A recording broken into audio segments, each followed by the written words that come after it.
The presentations in this module cover the 4 essential steps of effective public relations. For some students, research is the least interesting step, but it is nevertheless important and actually more exciting than you might think. These essential steps we will be talking about during this module are research, planning, communication, and measurement. Briefly, research is conducted to understand publics and provide insight for effective messages. Planning involves setting goals and objectives for public relations efforts. Communication is where you implement a campaign with an appealing and persuasive message, and measurement determines whether the objectives have been achieved. Students are often wary of research because they think it involves number crunching or database searching, which it sometimes does. But talking to or observing people is also a form of research. In the most basic terms, research is a form of listening. More specifically, we can say that it is a controlled, objective, and systematic information gathering process. Let's say our client wants to build a new baseball stadium in town. They might need a PR campaign because the public isn't supportive of spending tax dollars on a stadium. Formal research involves methods such as surveys, where we might send out thousands of mail surveys to local residents to gather feedback through closed-ended questions. We can also use a more informal method and organize a town hall forum to hear from residents about their concerns. All this information would be particularly useful in helping us conduct a PR campaign. Many agencies do not spend enough money on research, according to experts. Instead of devoting 3 to 5% of the budget to research, they should be spending about 10%.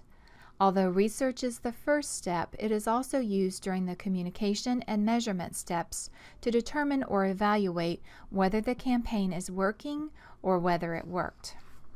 In a recent campaign for the U.S. High Bush Blueberry Council, the problem was a need to grow blueberry consumption.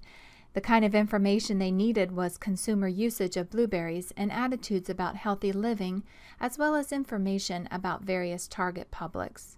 They determined the best target public for their campaign in terms of growth potential and attitudes toward healthy living was 25 to 44-year-old moms who already understood the importance of healthy eating but didn't know the steps or have time to figure out those steps to achieve that goal.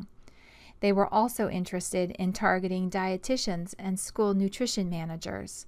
The research was used to position their message to this group that eating blueberries is a little change they can make in their diets, which can lead to big health rewards.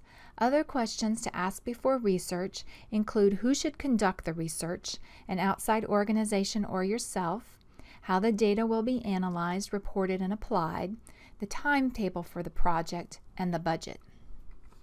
Research is important because it not only helps with our PR campaigns, but it also helps us achieve credibility with management. It shows key executives that our strategies are not pulled from thin air, but are supported by data.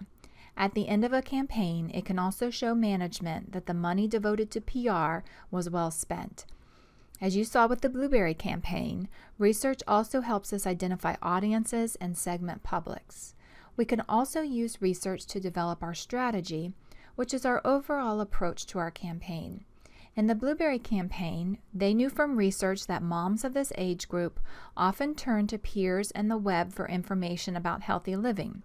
Their strategy was to disseminate digital and social, media-based inspiration to fuel ongoing consumer conversation about little changes. To do this, they engaged with 35 bloggers and influential Pinterest users to publish blueberry recipes and the Little Changes message.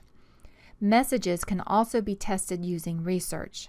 For example, before launching the Little Changes Big Rewards message for blueberries, the agency could have tested the slogan with their target public to make sure they understood the message. They might have also had some variations of the slogan and used research to make sure this one was the most salient to their public. Research can be used to uncover smoldering crises that haven't yet reached the attention of the news media or public. Companies should monitor social media to make sure complaints aren't being made that could blow up into a crisis. Similarly, research can be used to monitor the competition either on digital or social media, or through surveys that compare your company's products or services to the competition. Check out the graphic on this page. Research uncovered some interesting insights about blueberries that can be used in media stories to generate publicity. Fun polls such as whether the toilet paper roll should go over and under can get coverage in the media. Finally, as I mentioned before, research can help you determine whether your campaign has been successful. We will talk more about that in a later presentation. Many PR campaigns involve both secondary and primary research. Secondary research involves finding existing information and looking for insights from that information. You might use a literature search of research articles or a database search to answer your questions. In addition, you might also examine organizational materials such as employee newsletters, reports, or speeches, or conduct web searches. Primary research means that you are conducting original research to gather new information. You might use qualitative or quantitative methods. Qualitative research is often exploratory, which means we are trying to learn something but don't always know exactly what that is. It provides rich data because it is in the form of words instead of numbers. Finally, it is often not generalizable to a larger population, which means that what we learn through qualitative research is not necessarily representative of how everyone feels. We are generally dealing with small samples in qualitative research because it is so time-consuming. Some of the qualitative methods we use are focus groups where a moderator leads a small group through a discussion, interviews, which are generally a one-on-one experience, and observation, where the researcher makes observations about a situation. Quantitative research is descriptive and explanatory, which means that we are trying to determine the percentage of people who feel a certain way or do a certain behavior, or how one variable can be explained by the presence of another. It is often generalizable because we are dealing with large samples, which are generally representative of the entire population. Some of the methods we used in quantitative research include surveys and content analysis. With content analysis, we are looking at a certain type of content, such as newspaper articles, and drawing insights from those articles. Back to our blueberry example. They conducted survey research on consumer usage of and attitudes toward blueberries, which is primary research. They also gleaned insights from published reports on food, trends, and the millennial consumer, which is secondary research. This graphic from your textbook compares the two types of primary research. Let's talk about the pros and cons of these research methods. All are in use today, although online surveys are the most popular. Mail surveys allow the respondents to complete the survey at their leisure, and they can be anonymous, but the response rate is often low and the response time is slow. People can easily throw a mail survey in the trash with the rest of their junk mail. Telephone surveys have a better response rate than mail. The results are immediate, and they allow for personal interaction, but you are limited in what you can present to people. They can't watch a video, for example, or look at an ad. Many people now just use cell phones, and those numbers are not available to researchers. Finally, people don't like to be bothered by phone calls and will usually be quick to hang up, thinking your survey is a sales call. Personal interviews can generate a wealth of information because the participant has agreed to the interview ahead of time and will take the time allotted to answer the questions. They are expensive, however, because the interviewer has to travel to the location of the interview. They take a lot of time to conduct, and you often have to pay the participant. With omnibus surveys, you pay to have your questions included on a larger survey that is being conducted by a research organization. These surveys might be conducted by phone or online. The costs are lower because you don't have to bear the entire burden of running the survey, but you are generally limited to just a few questions that would be relevant to the general public.